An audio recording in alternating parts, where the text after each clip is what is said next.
John G. Pennington, George Kell Motor Company, Newport, Arkansas. Welcome, my friend. What in the world is going on today? Well, it's definitely sunshiny out here. Yes, beautiful day. Beautiful day. Is this glare going to be too much for your camera? No, I think I like that. I think it's coming right off your hair. Yeah, yeah. I like it. I like it. I see hair there. Yeah, a little bit. Hey, man, things are happening out here. It's been crazy. Sun finally popped out. Farmers are busy. Everybody's working hard, getting crops in and all. Been real busy around here. Been unbelievably busy. Yes, sir. Especially in the shop. People are getting ready to go on vacation. School's getting ready to get out. People need their cars serviced and whatnot. We've got the greatest crew in the country. It's a good group. Boy, they really are good. Yeah, and they help us sell cars. That price is one thing, but service after the sale, nobody beats us. Nobody beats us. It's Russell and Scott and Ronnie Cornwell and all those guys, all our techs. They just do a great job. Well, a good friend of mine called the other day, and he's from Jonesboro, and he called and he said, "Hey, I like my new truck," but he said, "I don't buy from you because I like you. I like Russell and those guys back in the back." He said, "I just pulled Tells through it all. Yeah, I mean, Tom Walzonia is who it is. Oh, from yeah. You know Tom. Yeah. And his brother Joe from Trimble. But Sure. anyway, he just called to rib me and said, "I don't buy because I like you. I buy because of service." That's right. And that's a lot of part guys do that. They do that. A lot Yeah, of guys do absolutely that. right. So, we want to invite all of our friends that watch to come out and take advantage of the greatest service department in the country, and just wait until this new building's finished, where we've got all these new service bays where you can come in. You'll never have to walk outside. I know you're going to miss the potholes and the mud holes we got here. We've all fell in love with those, and we're going to miss them. Those are nice, aren't they? Yeah, boy, I love those. Yes, sir. You get a car nice and clean. You pull it from the detail shop. Boom.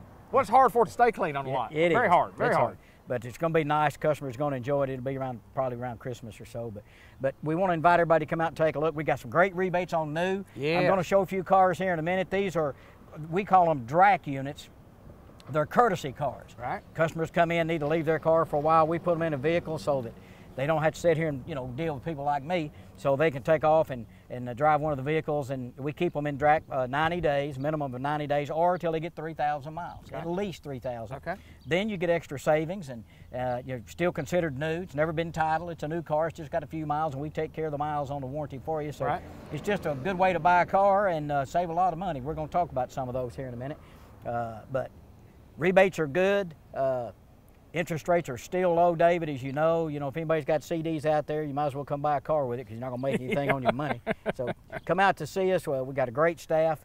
Things are rocking in Newport, Arkansas. There's more going on right now in Newport than I've seen. Of stuff. Can you believe it? Yes, it's just it's Downtown it's a busy revitalization time. and new buildings being built, and things are being added on at the plants, and we got a Hibbett Sports coming in. The little strip mall over here is going to be full now, and things. I mean, I haven't seen this much going on since, I guess, the 70s. Yeah, there's no doubt. It's a busy time. It's good, and Newport's the center of the universe, man. It is that. It is that. And George Kell is the center of the car business. So we want you to all come out here to George Kell, take advantage of the great expertise in the sales department. Again, the service department is beyond compare. Nobody does it better than they do. Wheels, tires, accessories, spray-in bed liners, and we also have a new sign company called George Kell Sign Company. Yeah. If you need your vehicle wrapped, if you need signage put on your car, we invested in a state-of-the-art computer that can do any and everything. So if you need that kind of thing done, come on out. Go by and see Jacob Cooper down at the old Lakeside building. He'll be on site with us when we got our new building. But call us up here. We'll direct you to him. He can do custom graphics. He does signs. He does car wraps. He can do anything you need to do. So keep that in mind. Just another service that we offer here at George Kell Motors. We're at George Kell Motors, Highway 367 North, or 167 or 67. It's been a lot down through the years. But we're right here. Everybody knows where we are. If you can't find us, call us. We'll give you directions. We've got to show some automobiles. John's going to talk about some of these units that got great discounts on, coming right up. Hey, I want to show you a little car right here. This is a Chevy Trax, T-R-A-X. New Chevrolet product. They just came out with it not long ago. It's a neat little car. It's not a great big family car, but if you need a car for running around, it gets about 35 miles a gallon. It's got a rear view camera in it. It's got the digital radio. It's got automatic with air and all those kind of things. If you're looking for a little car that get great gas mileage, come down here and see us, and let's look at this. You can lease this car. If you'd like to do a lease, you can lease this car for about $245 a month. Or if you want to buy it, you can buy it. And you can take this brand new car and you can extend your payments out to 75 months or whatever. and get them down there low where you can stand it, where you can have fun in it. Neat little car. You can carry about 5 people in it and some luggage. Great gas mileage car. Be a great car for running around Newport if you got a pharmacy or you got some kind of business that you need to carry some stuff, but you don't need a lot of great big car. This would be a perfect little car for you. Come look at this Chevy Trax. We'll put you in it today at George Kell Motors. This is one of our courtesy vehicles. It's a 2015 GMC Acadia. We put these courtesy cars into our fleet so that when you come get your car serviced, you don't have to sit here. You can take one of our cars, go right around and run your errands, do whatever you need to do. This car right here lists for almost $38,000. It's still considered new. It has a couple thousand miles on it, but you can save substantial money. You can buy this car for less than $31,000. It's like $30,700. Still considered new, still got all the warranty. This 15 Acadia right here has heated cloth seats. It has power lift gates, got the rear view camera. Come out and take a look at this car. It's a special buy. We've got several of them that we're trying to move along. We're going to put more. We've replaced this vehicle with another loaner, just like it. So when you come out here to get your service work done, we can put you in it, you can drive it. Come out and take a look at this exceptional buy. You can buy this 2015 Acadia, heated cloth seats, power lift gate, rear view camera for less than $31,000, and it's still got full warranty. Come see us. We'll put you in it today. If you're looking for a top-of-the-line vehicle, this Chevy Tahoe right here is what you're looking for. It's 4-wheel drive, got power folding 3rd-row seats and second seats, 22-inch wheels. This vehicle with these wheels would list for about $60,000. It's one of our loaner units. It's got a few thousand miles on it, 5,000 I think, but we'll still cover all the warranty for you. You can buy this car right here for like $51,600. So you're saving $9,000 on a vehicle that's loaded up and ready to go. Beautiful red, beautiful 22-inch wheels. And by the way, if you don't want the 22-inch wheels, we can put the factory wheels back on it, and you can save another $2,000. But today, everybody wants bigger, shinier wheels. So that's got it. And if you don't want them, again, you can get this down another couple $1,000. Come take a test drive in this. It's got Cocoa Dune interior, power folding seats, 4-wheel drive. It's ready to roll. You'll look great in this going to a Red Wolves game or maybe a Razorback game. Come out to George Kell Motors, drive this car, save almost $10,000 on it today. Come see us. Come see any of our salespeople. Come by and say hi, have a cup of coffee, and get ready to get the best deal you ever got on a car and by far the best service. Right here at George Kell Motors in Newport. Jackson's Funeral Home and the Jackson family have been serving our friends and neighbors in Jackson County during some of the most difficult times of their lives for nearly 60 years. As the 3rd generation of this family to own and operate Jackson's Funeral Homes, Jan, Rhett, and Jerry consider it the highest honor to be chosen to care for you and your family during times of need. We believe the highest standard of care is achieved when people are given the tools needed to make the most informed decision for the benefit of their family. For us, there's no greater honor than to care for our friends and our neighbors in their time of need. The Jackson's Funeral Homes, the 1900 block of Malcolm Avenue in Newport, phone number 870-523-5822. Hi everybody, I'm Bud Black and welcome to another special edition of Remember When here on Cable 15 TV at cable15tv.com and also all over Facebook and your social media. And we're glad to have a very, very special guest, a gentleman I've wanted on here for some time. We kept missing connections, and that's County Judge Jerry Carlew, who served the county for many, many years and has a fascinating life story. Judge, good to see you. Welcome to the program. Thank you. Thank you. You know, glad to have you here. I've always been fascinated by Jerry Carlew's life and career because he's been involved in so many things, and he's always willing to do things, and always willing to try something new. And I've talked to him many times. He said, you know, that sounds like something interesting that you might want to do. So I think it's been a full life. And first off, Judge, I always ask everybody when we start this program, and you've watched it, you said you know, a lot, is where and when were you born?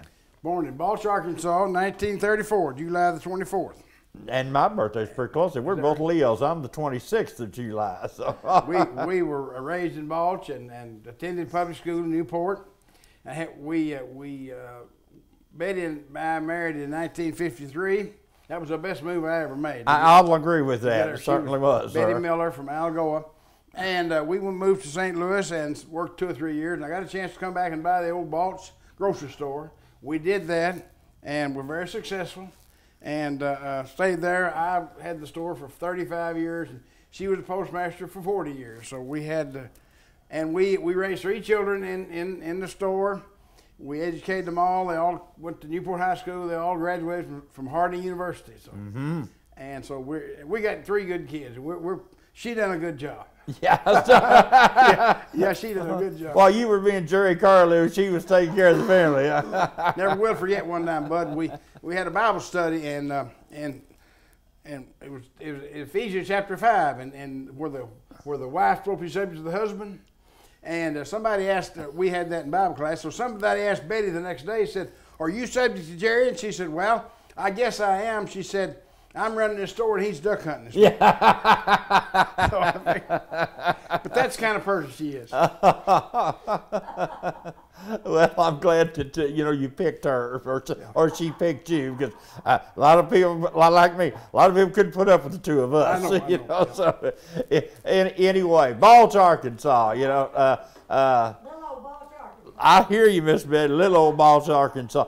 Tell me about growing up in Balch, Arkansas. Well, there was not all that much to do in Balch, Arkansas, except we played ball every Sunday. We had to have a ball game. That was just part of it.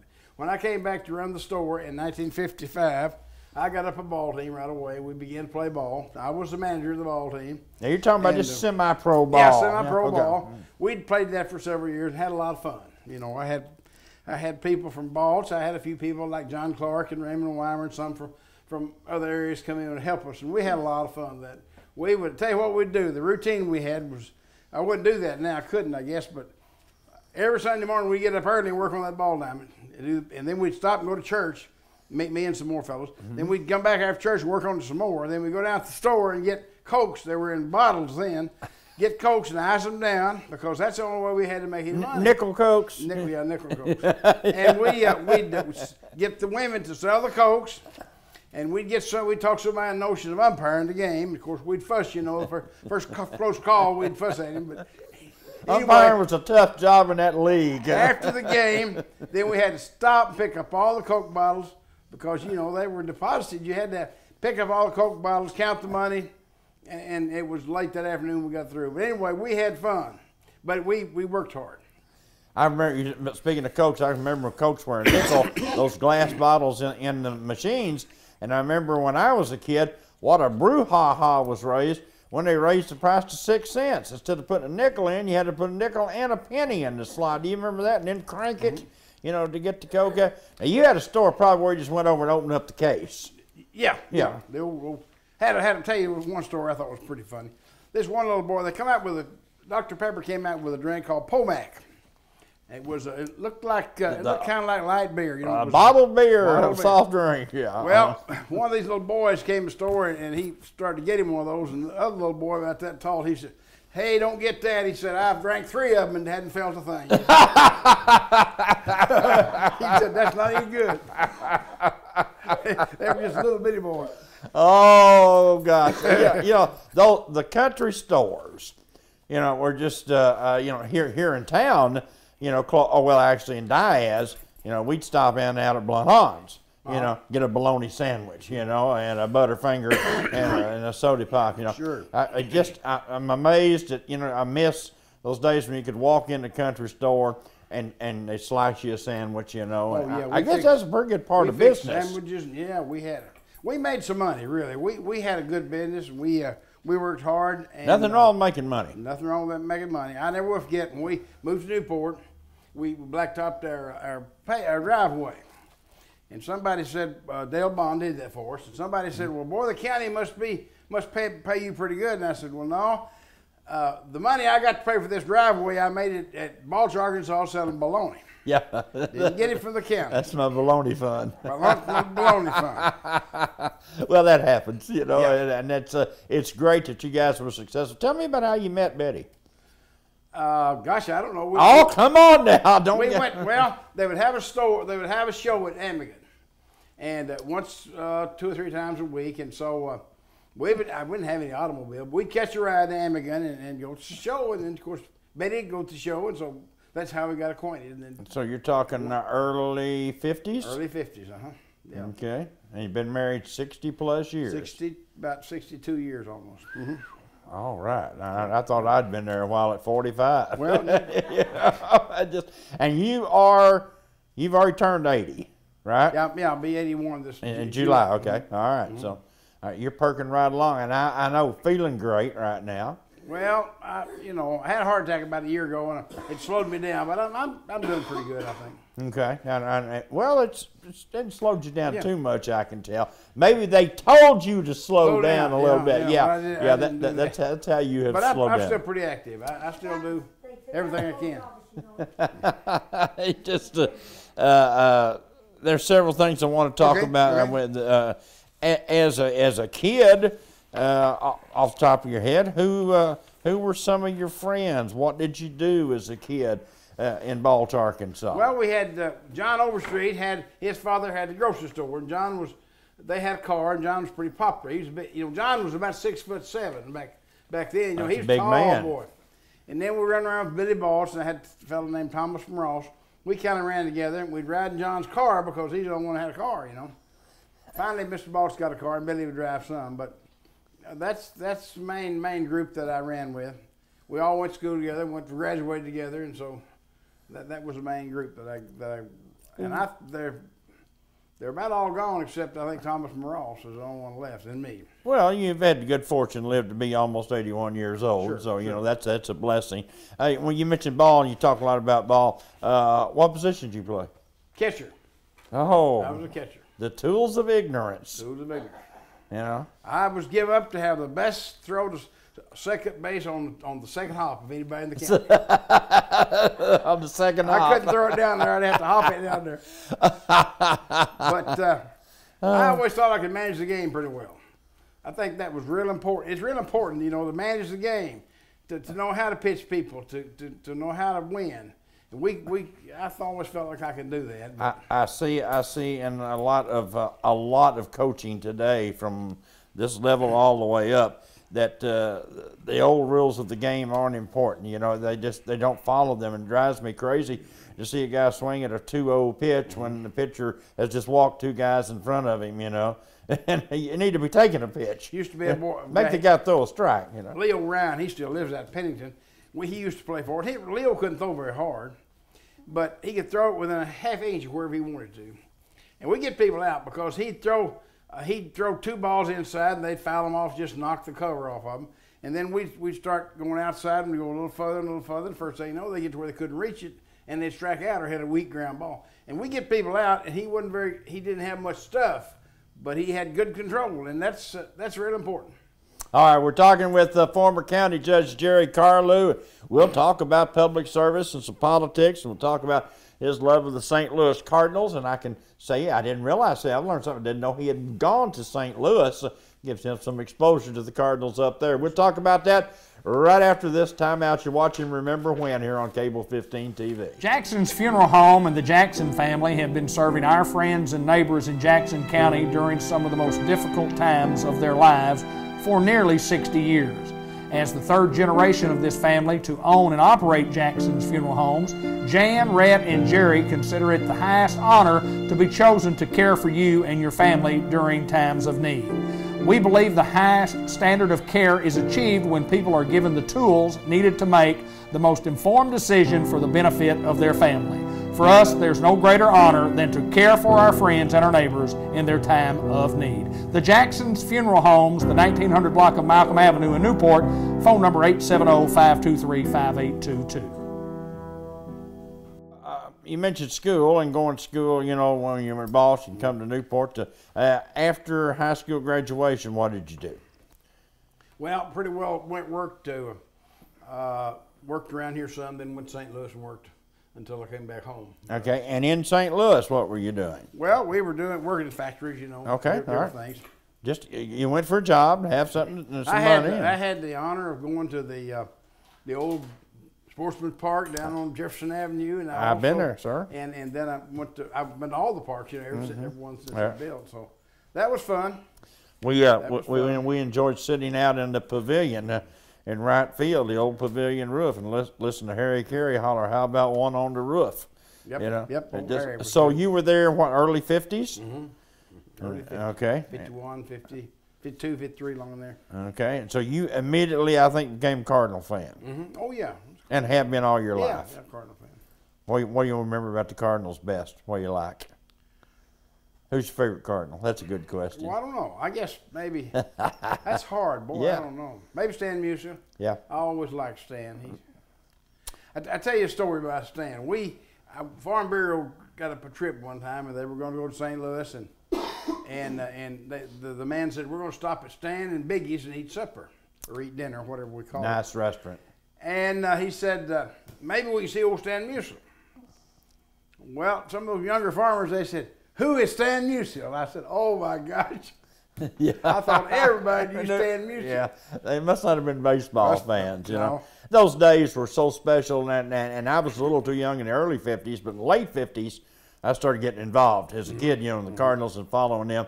And I remember those days, Jerry, it's so different to, you know, it wasn't one guy's going to be in the bullpen booth to sign autographs today. I stood on the sideline, and Warren Spahn and Lou Burdett of the Braves come over and sign anything you wanted them to sign. And Stan Musial would sign autographs, and it just it was amazing. And I know it's a different world. I'm still a Cardinal fan, and they're doing pretty well. At the time of our taping, they're doing pretty well. By the way, I don't know how they can't hit a lick. Never forget the time that I took one of my sons. I guess it was the youngest one. I'm not sure. St. Louis, and down on the mezzanine area, they were having autographs. And most of them just had a little piece of paper and they'd write their name on it and hand it to you, you know. And but Pete Vukovich, you remember Pete? Oh yeah. He was a clown, and old Pete was there, and the little blonde-headed kid come up there, and he said he wanted an autograph, and Pete said, "Son, you don't have a Cardinal cap on." And he said, "No, I don't have one." He said, "Well, you got to have a Cardinal cap if you come to the ball game." And he said, "I haven't got one." So he took his cat hat off, give it to that kid, and he said, "Now you've got one." Isn't that great?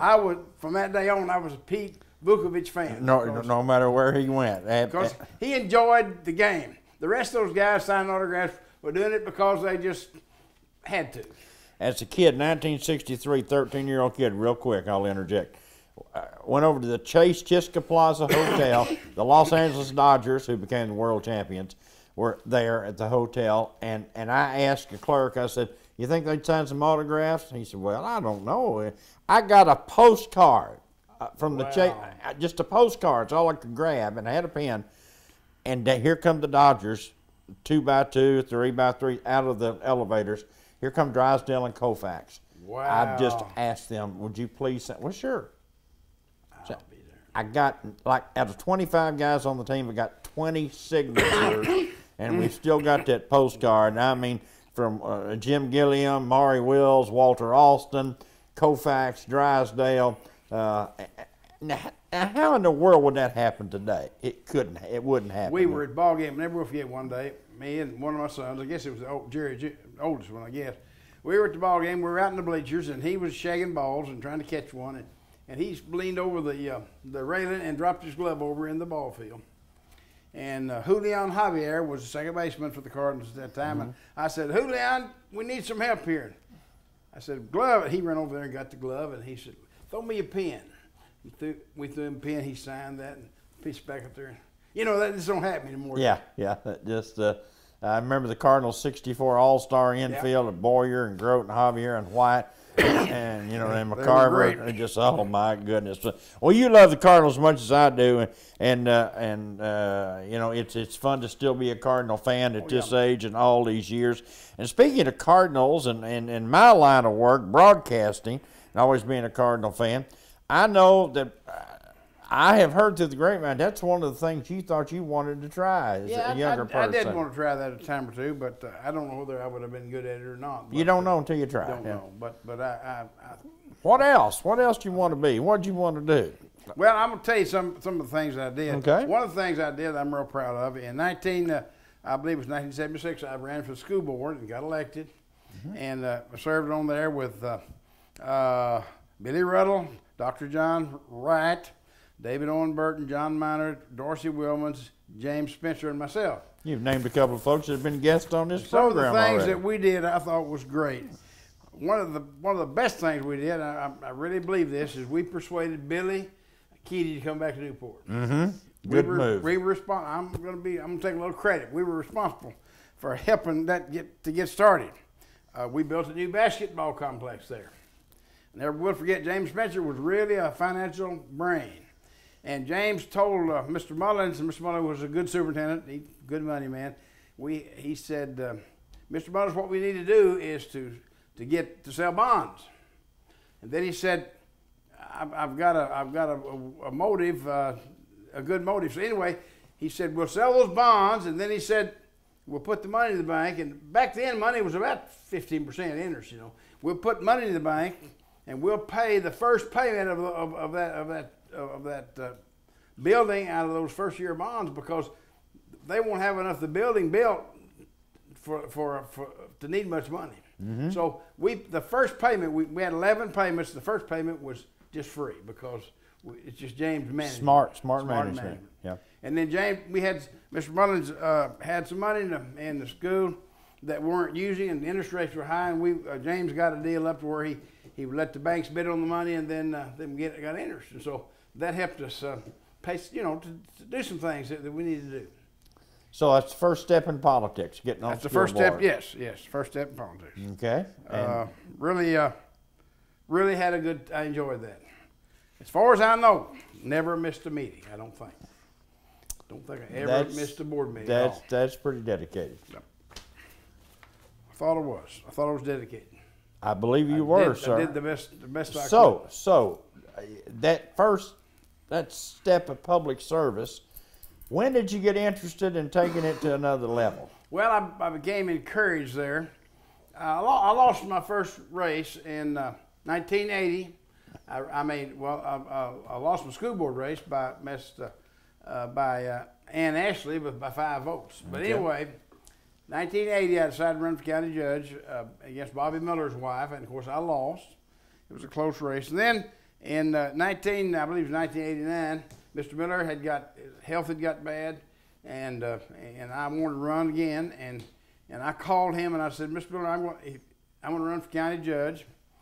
I knew he was not going to make it. I mean, I felt like he would. Right. And I said, you're sick, and I hope that's not offensive, and I'm going to run, and if you win, fine. If something happens, well then.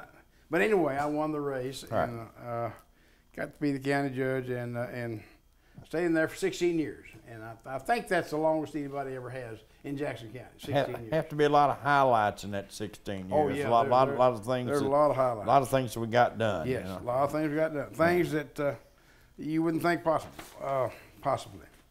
We the first thing I did when I got elected, I stumbled down to the office the first day and didn't know what I was doing, of course. But I was lucky. Miss Mary Hahn had been the county judge, and she was going to be my secretary. She knew all about it. She was great to help. And Mary was the kind of woman that never wanted to take any praise. She gave me all the praise. But she did a lot of the work early on because she knew. And she was extremely good. And I told somebody, I said, somebody come in the office mad and want to whip the judge, or something. And Miss Mary was a good-looking woman, and she could calm them down. And by the time they got to me, they wasn't near as mad at me as they were at first. Yeah, she was, shall we say, distracting. Yes. Yeah. Very, very easy to look at, and a very sweet lady, let me tell you. I want to tell you one story that after I got elected county judge, I went around these other counties around us to see how they operate, do business. I went to Poinsett County, and Steve Ryan was the judge. We called him Sweet Steve. But anyway, we talked a good while, and but before I left, and he was serious he could be. Before I left, he said, Judge, Mr. Carlew, there's 3 things I want to tell you that'll make you successful. If you want to hear it. And I said, well, sure, I want to hear it. And he said, number 1, don't promise more than you can do. Number 2, don't appear to be too prosperous. And number 3, keep the same woman. Those pretty good rules. So later on in life, when I got to be up in the County Judge Association, I got to be instructor to these new judges. I'd always tell that story. I always tell that story. You know, as a salesman, I've often wondered, I've heard the old story of the guy pulls up in the Cadillac in front of the business and goes in, and people buy advertising from him or whatever he was selling because he appears to be very prosperous and very successful, and people want to do business with successful people. But also there's that group that if you pull up there in that fancy car, you know, they say, now wait a minute, you don't need my help. You don't need my business. So I'm sort of like you, you know, don't appear to be too prosperous. And if you are lucky and are prosperous, you know, still get out there and help people. You know, you never went wrong. Nobody's ever gone wrong by helping people. No, sure. Hadn't been judged just a few days, and the flood came in right after I got in office in Grubbs in that area. And they asked me, of course, I didn't know. They asked me, they said, do you need help from FEMA or any of them? I said, no, I think we can handle it ourselves. So that was the wrong answer. But anyway, I went to Bill Clinton's inauguration, and we was going through the line shaking his hand. He said, are you taking care of those folks at Grubbs for me? And I said, well, I guess. He said, how much money did you get out of FEMA? And I said, well, I didn't get any. I didn't apply for any. He said, oh, then you made a mistake. He said, you're supposed to apply for money. He said, that helps your county. He said, tell you what I've got. I've got some money in my fund that I can give you. I'm going to give you money. He sent me $30,000. And I never have forgot that. You bet. He took care of me because, you know, when I got the money, the Court Report thought that I'd really done good, but it wasn't me, it was Bill Clinton. Bill Clinton covering up for a mistake, Covering up for me. But that's all right. You know, yes, he was doing the right thing. He was doing the right thing. He knew I didn't know any better. Well, rookie mistakes, sir. You know, but over 16 years, you learn a lot. You know, absolutely. We're talking with Judge Jerry Carlew and about some of the things that are important to him and his life. You used to do some characters. You used to entertain. You know, where did that idea come from? Well, first off, you were very, very good at it. Oh, thank you. I got fascinated with Red Skelton. I always liked him. Clem Cadiddlehopper. Kind of a spin off of that, and we'd do stuff like that. And well, no, that took some work. That took some talent, some ability, some preparation. You just didn't grab a straw hat and start talking. We'd get jokes and stuff that would fit the crowd, and I'd try to include whoever was there in the joke, you know.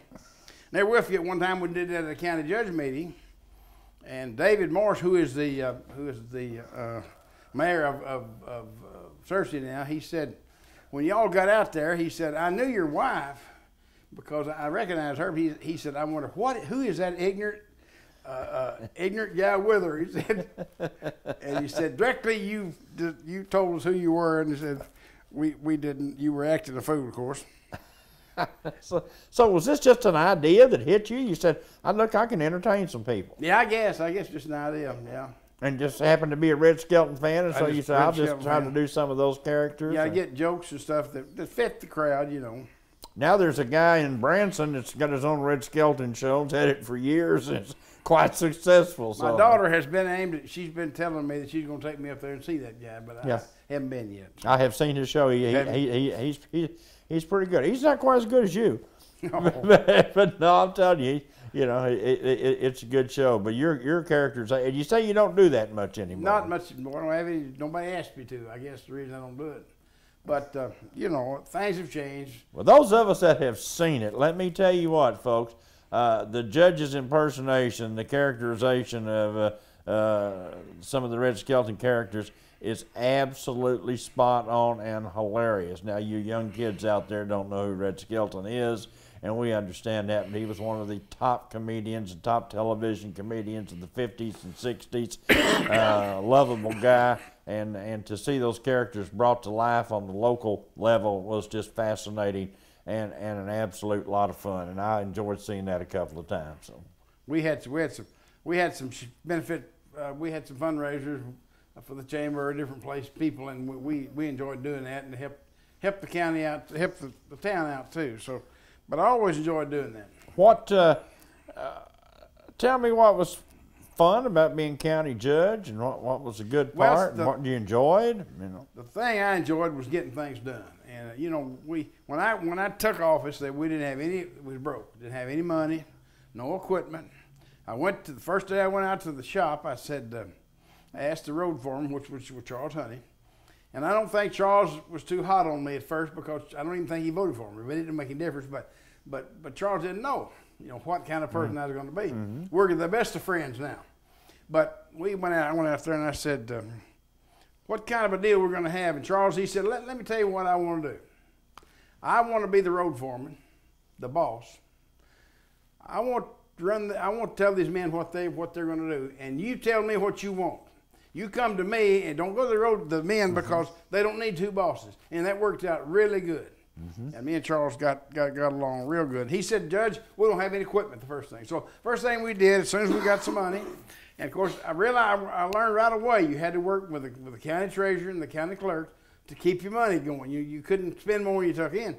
And we able to get a hold of a few dollars, and we started buying used road graders from the highway department. They had mainly used them to push snow off the streets, and they're pretty good.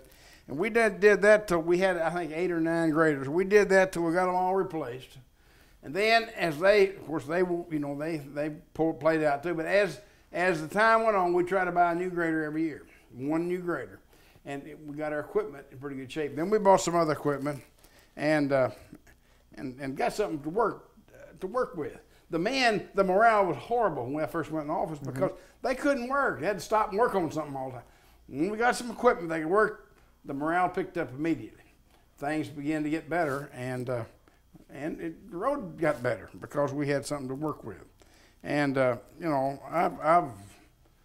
was one of the best moves I think we made. Get some equipment. You can't work without equipment. Well, you did so many things to help the county, and I think sometimes that guys like you, that your service goes a little underappreciated when it should be overappreciated because there are a lot of changes that take place. Sometimes you have to make changes that people don't like, but it pays dividends in the long run. Sure. I think the county and the city of Newport now are reaping some great dividends from what was done previously. Well, that somebody had to set the base to get things turned.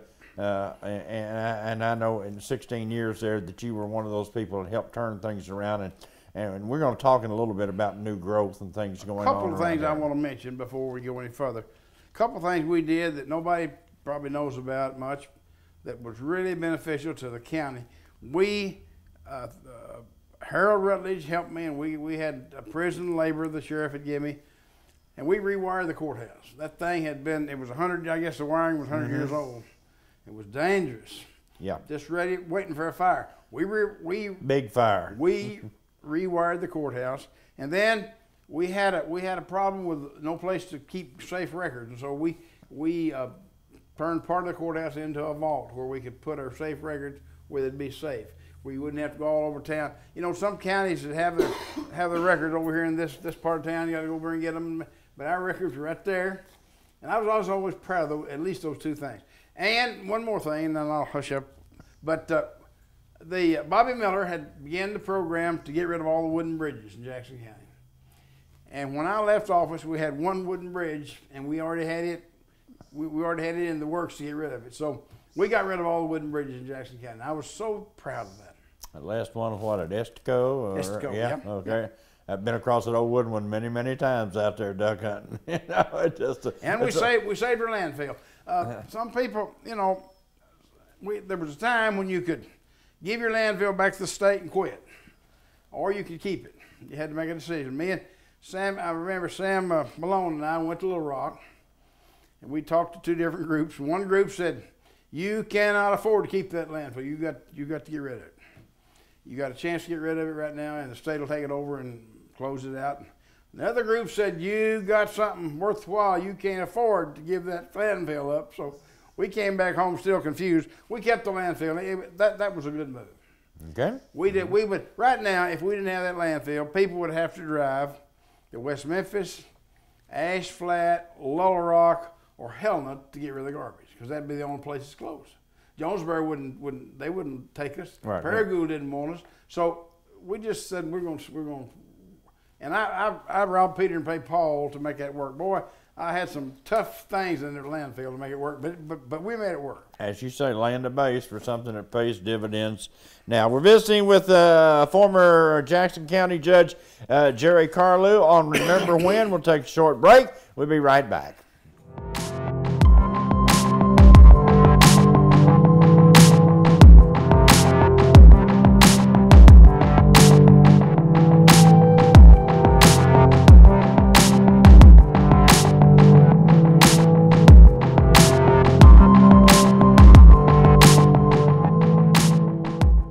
Back, everybody, to Remember When here on Cable 15 TV. And again, a reminder, our broadcast is available to you. If those folks that don't have cable TV, it's available on the internet at cable15tv.com, cable15tv.com, on the website, and also on Facebook and YouTube. So we're all over the place. They sit in the Philippines and watch us if they want to, you know.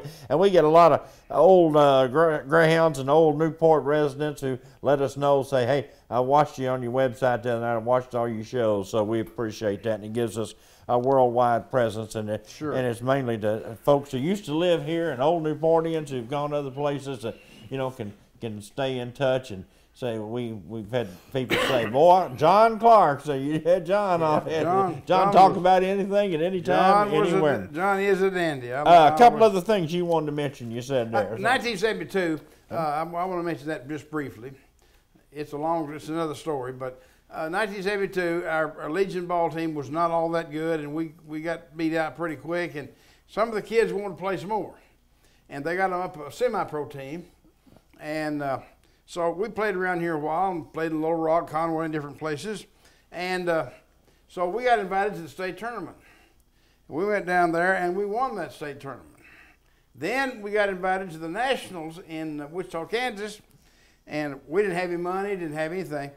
Jimmy Adams was the one that really got it going. Jimmy got convinced the Newport Independents to buy us a shirt, and we called ourselves the Newport Independents.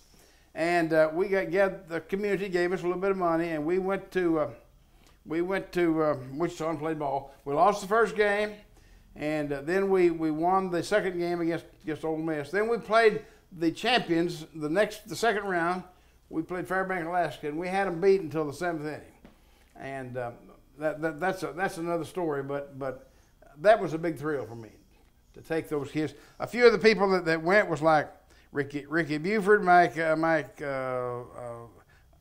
Adams, Jimmy Adams, Kearney Blaylock, Conley Soden, Jerry Carlew Jr., Ricky Castleberry, Dale Payne, Robert Helvering from Bradford, Danny Ray, Chuck Edmonds, and Boots McGinnis, and Rodney Cox, and Dallas Howard was most of our crew. You're talking about some pretty good Legion baseball players, you know, in their heyday, you know, from the 60s. We had a good team.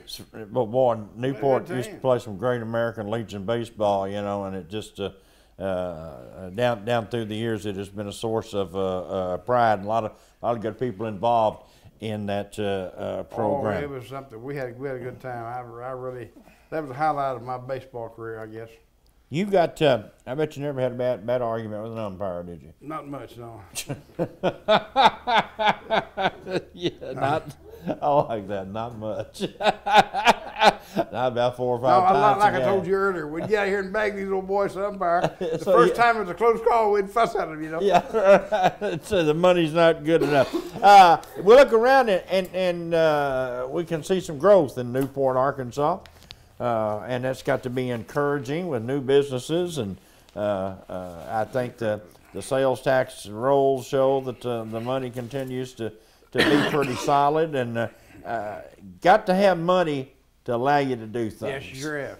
You know, and it's hard to do anything without money. During my administration, we lost about 3,000 jobs in Jackson County, which I'm not proud of that. It wasn't anything I had to do with it, but that just like to put us under. But now we began to come back, and we were able to get the prison, which some people didn't want it, but it's been good for us. We were able to get the manufacturers here to expand some of them, and get a few extras, and we began to get back where we were, and we're beginning to grow, and I think we're on the right track now. politically, how involved are you these days as a consultant? I mean, people talk to you. Not too much. You. No, I'm not too much. Not too involved. So you're an observer, basically, just an observer, like the rest of us. Yep, like the rest of you. I don't. Okay. Well, I don't know. I think it's a lot of experience. It doesn't need to be wasted. You know, I know you're. I start to say you're relaxing, taking life easy, but now that I say that, what are you doing these days? What do you do? Well, I do. I'm on several boards yet. I'm on the White River Plain Development Board. Okay. I'm on another board up at Batesville that I go to, and I'm on.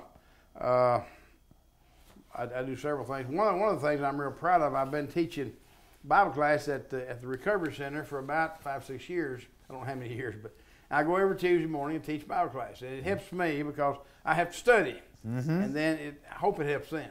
They're required to go to Bible class, so well, you know, they didn't come because it's me, but they come because they wanted to go, and I think they enjoy the class. We try to make it interesting, and I look forward to going down there. We have about 50 people too.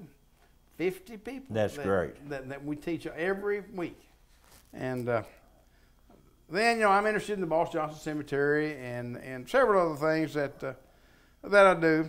I help with me and Betty helps distribute commodities for the county. Okay. You know, we just kind of nobody wanted to do that, so we kind of do that, help out, and just things like that.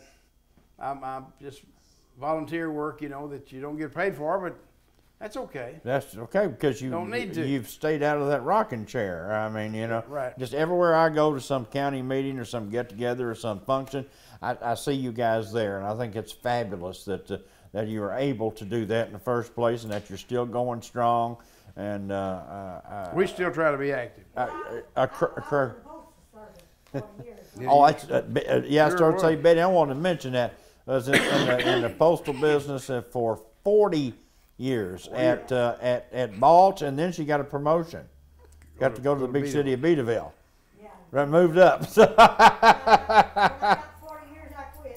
I don't blame you. After 40 years, that's a good time to quit. Judge, tell me about your family today and where they are and what they're doing. Well, we have a son that lives in Austin, Arkansas, in the Hope area, and then we have a son that lives in Searcy. The son in Austin, Arkansas has recently retired. He used to work for the Mayo furniture manufacturer in Texarkana. Then we have a son that lives in Searcy, works for UPS. And then we have a daughter that teaches school here in Newport, Kathy Swan. And they've all been successful, and they've all been able to make their own way. And we feel like I feel like she's done a good job raising those kids. You're absolutely right. Yeah. We're going to have a final word with Judge Jerry Carlew, and we'll come back to wrap it up following this. Jackson's Funeral Home and the Jackson family have been serving our friends and neighbors in Jackson County during some of the most difficult times of their lives for nearly 60 years. As the third generation of this family to own and operate Jackson's Funeral Homes, Jan, Rhett, and Jerry consider it the highest honor to be chosen to care for you and your family during times of need. We believe the highest standard of care is achieved when people are given the tools needed to make the most informed decision for the benefit of their family. For us, there's no greater honor than to care for our friends and our neighbors in their time of need. The Jackson's Funeral Homes, the 1900 block of Malcolm Avenue in Newport, phone number 870-523-5822. Visiting with former Newport and Jackson County clerk, I don't know anything about county judge, and Jerry Carlew. We just have talked about a lot of things, but at 80 years old, about to be 81, what are your goals? Don't say stay alive. That's a good one. Everybody's got to. What are your goals? What do you want to do? I just want to stay active as long as I can and help people. I've always, you know, if I can help somebody, that's what I want to do. I've always tried to help people, to do something worthwhile, and that's what me and her do now. We just help people if we can. I'm all the time having somebody call my house and say, well, I didn't get any commodities. What am I going to do? I said, well, we'll bring you. We'll fix you up a bill, you know, a bag grocery or something. So we help people, and I like that. And we work in our church. I work in Kiwanis. I'm a big Kiwanian. I've been Kiwanian for since 1990. That's several years. Yep. and just enjoy serving other people. Well, we are honored to have you here, and you know, we've been doing this program. We started a couple of years ago as a video archive, and eventually, you know, when this program ends, and I hope it goes on for years, we will donate these tapes to like the Jackson County Library, so they can have a video, you know, chronicle of people that were important to Jackson County down through the years and got us to where we are. And I personally appreciate your public service. Thank you for doing everything you've done for Jackson County. We appreciate it, and I know everybody else does, and I know they don't tell you enough, and that's just the way things are. But thank you so much for representing us in a fabulous, bright light. From almost day one, a guy came to my office and he said, "If you'll buy my equipment, I'll give you so much rebate." And yeah. I said, "We don't do stuff like that." Right. I'm not going to, I said, "If any rebates, the county will get it." And I started out right. Never did take a kickback or anything from anybody. So everything that the county was due, the county got it. I mean, I can truthfully say that and not worry about it. Now, I did get a couple of coats and maybe a ham once in a while somebody gave me. That's Arkansas Steel used to give me in the sheriff's coat or something every year. But basically, I didn't get anything because we did business with people. You better watch out about getting a Coke, you know, because those things in the old days were a nickel, remember? A coat. It's a coat. A coat. You put on. I still got my coat, Arkansas Steel coat. They gave me a wristwatch one year. I guess we didn't buy anything from them. They had no reason to give us anything, but they'd give me and the sheriff a gift every year, I guess, because appreciate your service. I guess. Appreciate your service and things you're doing to help people. Our program airs on Sunday and Tuesday evenings at 7 o'clock, and we certainly hope that you enjoy it. And we have some great guests coming up that we've got lined up, including former Governor Mike Beebe, who will sit down and visit with us on this program here in a couple of months, and made connections with Mike. And he's so busy at the end of his term, we didn't get to him, and so he said, "Just let me get out of office." And we said, "I'll feel free to sit down and talk about anything." He said, "I'll talk about politics, but you can ask me anything you want, and I'll answer it." And I said, "Well, this ought to be interesting." Yeah, I consider myself one of the luckiest people in the world because, you know, I had the experience of being with these governors and these senators and things, and shaking their hand and asking them to help us, and you know, I old boy from Balch, Arkansas, that's a pretty big deal. You better believe it. Hey, my pleasure, sir. Pleased to be your acquaintance and friend. Thank you for everything you've done. Appreciate it.